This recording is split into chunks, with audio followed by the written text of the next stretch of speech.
Então se levantou Pedro com os 11 e, erguendo a voz, advertiu-os nestes termos: Varões judeus e todos os habitantes de Jerusalém, tomai conhecimento disto e atentai nas minhas palavras. Estes homens não estão embriagados, como vindes pensando, sendo esta a 3ª hora do dia. Mas o que ocorre é o que foi dito por intermédio do profeta Joel.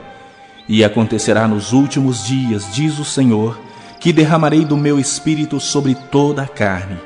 Vossos filhos e vossas filhas profetizarão, vossos jovens terão visões e sonharão vossos velhos. Até sobre os meus servos e sobre as minhas servas derramarei do meu espírito naqueles dias e profetizarão. Mostrarei prodígios em cima no céu e sinais embaixo na terra, sangue, fogo e vapor de fumaça. O sol se converterá em trevas e a lua em sangue antes que venha o grande e glorioso dia do Senhor. E acontecerá que todo aquele que invocar o nome do Senhor será salvo. Varões israelitas, atendei a estas palavras.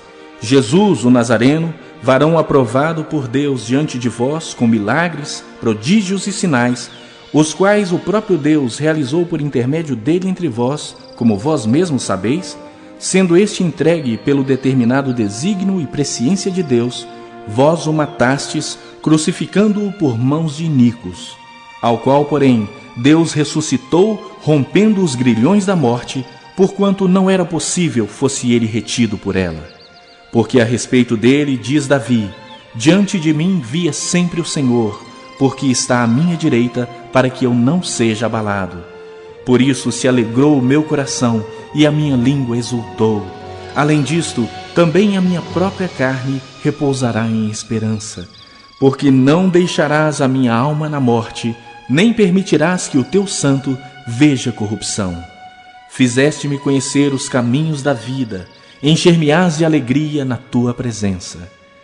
Irmãos, seja-me permitido dizer-vos claramente a respeito do patriarca Davi, que ele morreu e foi sepultado, e o seu túmulo permanece entre nós até hoje.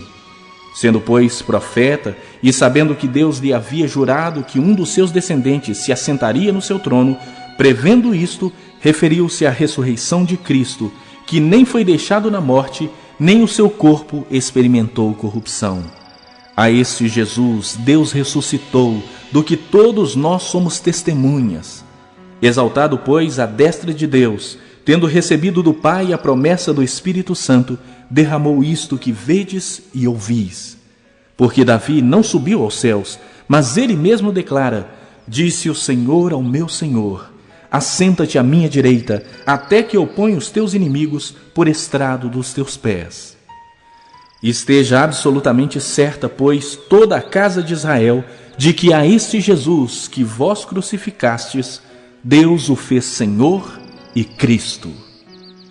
Ouvindo eles estas coisas, compungiu-se-lhes o coração e perguntavam a Pedro e aos demais apóstolos: que faremos, irmãos? Respondeu-lhes Pedro: arrependei-vos e cada um de vós seja batizado em nome de Jesus Cristo para a remissão dos vossos pecados, e recebereis o dom do Espírito Santo. Pois para vós outros é a promessa, para vossos filhos e para todos os que ainda estão longe, isto é, para quantos o Senhor nosso Deus chamar. Com muitas outras palavras, deu testemunho e exortava-os, dizendo: salvai-vos dessa geração perversa. Então os que lhe aceitaram a palavra foram batizados, havendo um acréscimo naquele dia de quase 3.000 pessoas. E perseveravam na doutrina dos apóstolos e na comunhão, no partir do pão e nas orações. Em cada alma havia temor, e muitos prodígios e sinais eram feitos por intermédio dos apóstolos. Todos os que creram estavam juntos e tinham tudo em comum. Vendiam as suas propriedades e bens, distribuindo o produto entre todos à medida que alguém tinha necessidade. Diariamente perseveravam unânimes no templo, partiam pão de casa em casa e tomavam as suas refeições com alegria e singeleza de coração, louvando a Deus e contando com a simpatia de todo o povo. Enquanto isso, acrescentava-lhes o Senhor dia a dia os que iam sendo salvos. Deuteronômio. Capítulo 15. Moisés disse ao povo: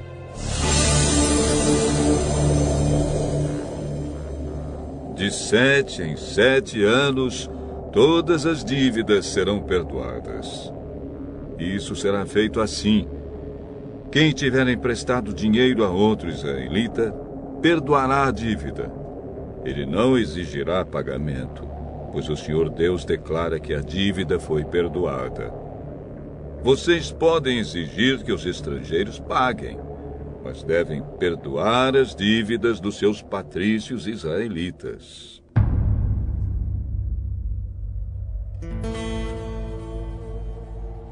O Senhor, nosso Deus, os abençoará ricamente na terra que lhes vai dar. Portanto, não haverá nenhum israelita pobre, se todos derem atenção ao que o Senhor ordena e obedecerem a todos os mandamentos que hoje eu estou dando a vocês. Conforme prometeu, o Senhor Deus os abençoará. Vocês emprestarão a muitos povos, mas não tomarão emprestado de ninguém. Terão domínio sobre muitos povos, mas não serão dominados por ninguém.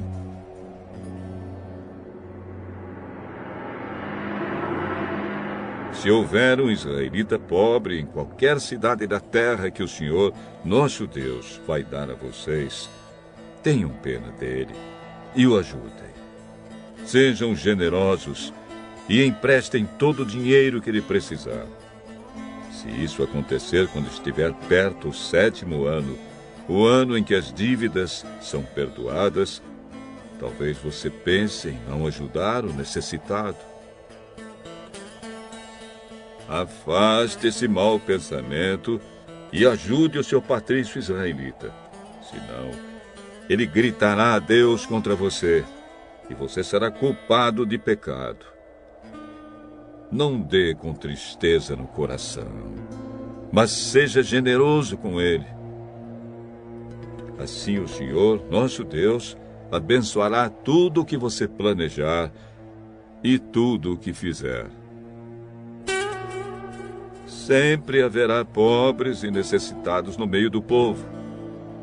E por isso, eu ordeno que vocês sejam generosos com todos eles.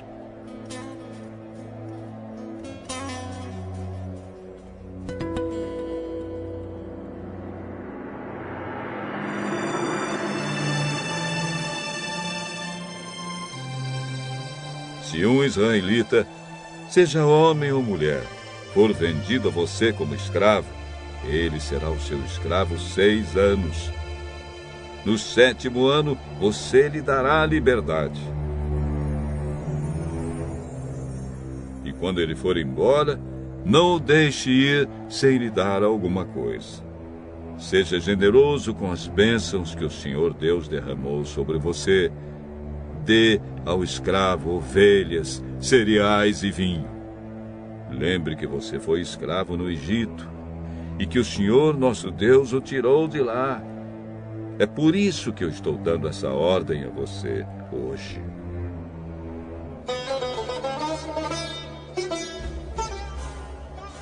Mas talvez o escravo goste tanto de você e da sua família e se sinta tão bem na sua casa que não queira ir embora. Nesse caso, você deve levá-lo para a porta da casa e furar a orelha dele com um furador. Então ele será seu escravo por toda a vida. E faça o mesmo com a escrava que quiser ficar. Não fique aborrecido quando você precisar dar a liberdade ao seu escravo. Afinal de contas, ele foi seu escravo 6 anos, ganhando metade do que se paga a um empregado.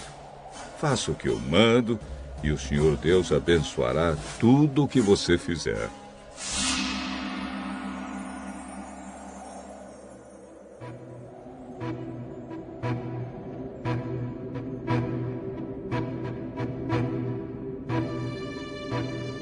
A primeira cria das vacas e das ovelhas, se for macho, pertence ao Senhor nosso Deus.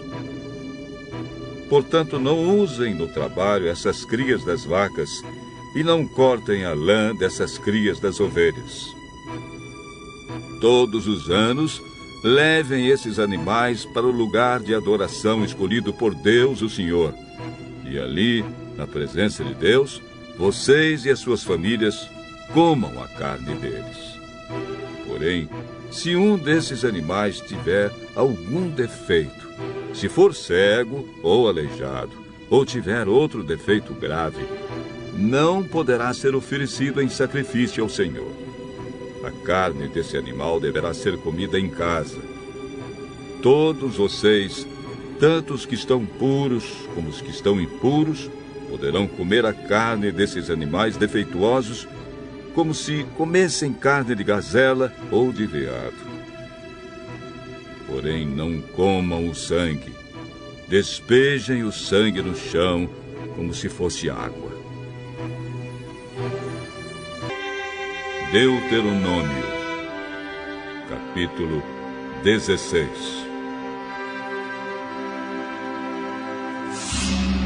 Moisés disse ao povo: comemorem a festa da Páscoa em honra de Deus, no mês de Abibe.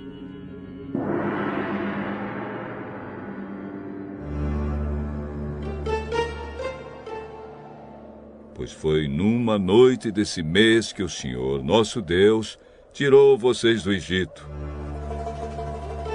Vão ao lugar que o Senhor tiver escolhido para nele ser adorado, e ali ofereçam em sacrifício a ele um animal tirado do seu rebanho de ovelhas e do seu gado para a festa da Páscoa.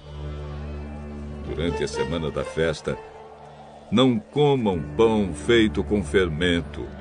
Comam somente pão feito sem fermento, pois era assim o pão que vocês comeram quando saíram às pressas do Egito. É esse pão, chamado pão do sofrimento, que vocês deverão comer durante a festa, para que nunca esqueçam o dia em que saíram do Egito. Durante os 7 dias da festa, ninguém em todo o país deverá ter fermento em casa. E o animal que tiver sido morto no primeiro dia da festa será comido na noite daquele mesmo dia, não devendo sobrar nada para o dia seguinte.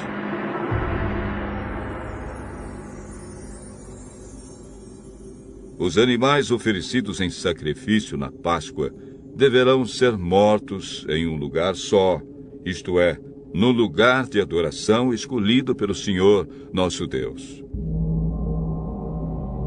Em nenhum outro lugar da terra que Deus lhes está dando, vocês poderão matar os animais.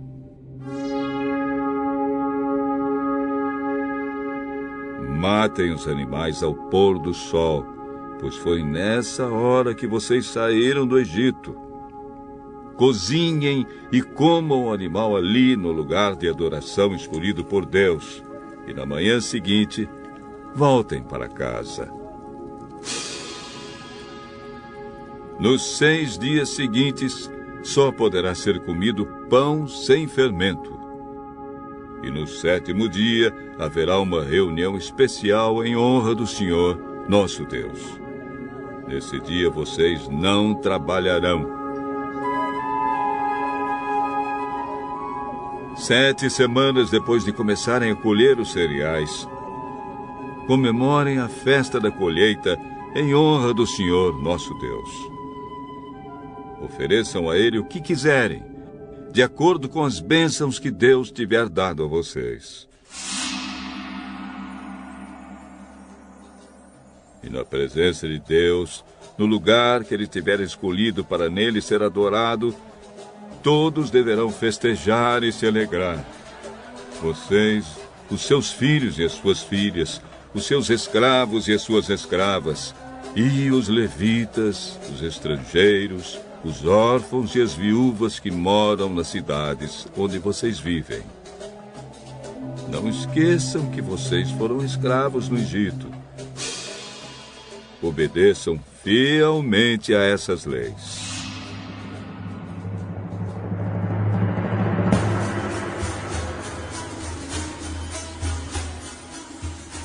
Depois de separarem os cereais da palha e de espremerem todas as uvas, comemorem a festa das barracas durante 7 dias.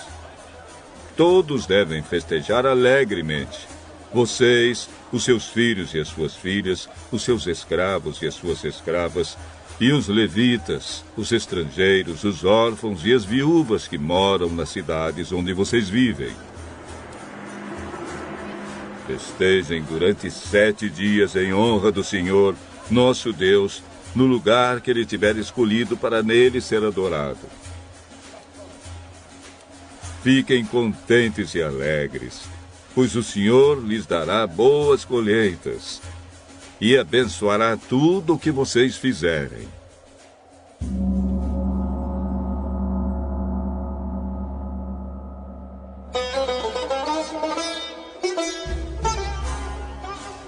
São estas as 3 ocasiões em que todo homem israelita deverá apresentar-se na presença de Deus, no lugar que ele tiver escolhido para nele ser adorado: a festa da Páscoa, a festa da colheita e a festa das barracas.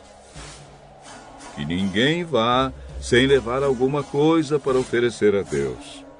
Porém, cada um deve fazer a sua oferta de acordo com as bênçãos que o Senhor, nosso Deus, lhe tiver dado.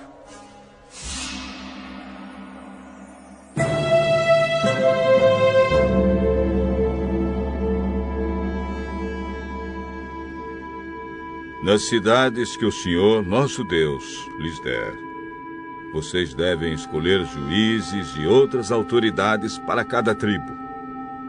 Eles julgarão todos com justiça e honestidade. Não serão injustos nas suas sentenças. Tratarão todos igualmente e não aceitarão suborno. O suborno faz com que homens sábios e honestos fiquem cegos e deem sentenças injustas. Sejam honestos. Sejam sempre corretos, para que vivam e tomem posse da terra que o Senhor, nosso Deus, está dando a vocês.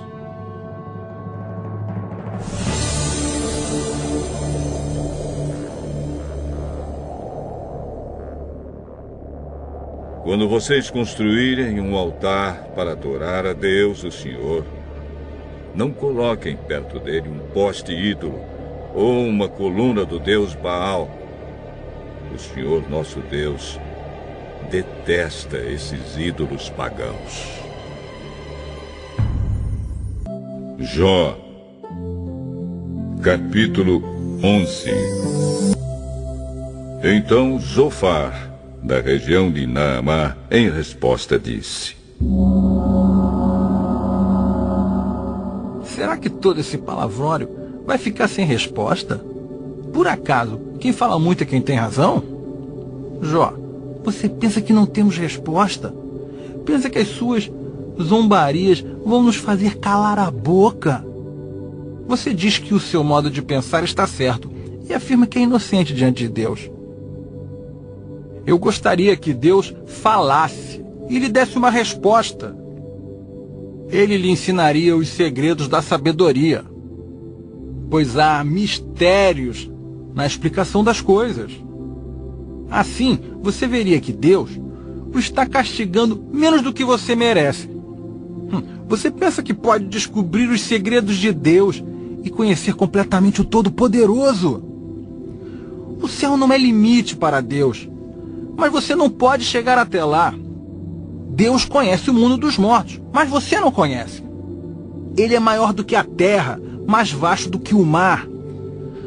Se Deus passar e prender alguém e o levar para ser julgado, quem o poderá impedir?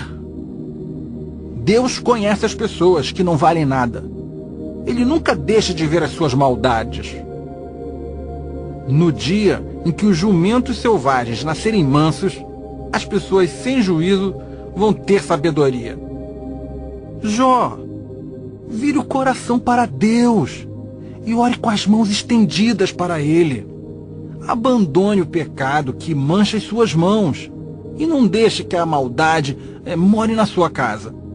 Então você andará de cabeça erguida, puro, firme e sem medo.